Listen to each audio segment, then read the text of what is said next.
करायला आपल्याकडे gifts available आहेत का? नाही. मग काय करायचं?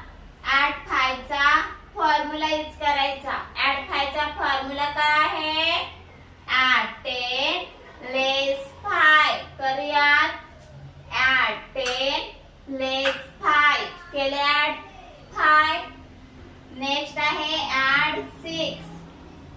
ऍड 6 केले ऍड 6. नेक्स्ट आहे ऍड 1. ऍड 1. आपले आन्सर किती आले इथे? काउंट करूयात. 10 20 30 40 45 46 47 48 49. किती आलंय आन्सर आपलं? 49. राईट डाऊन करूयात.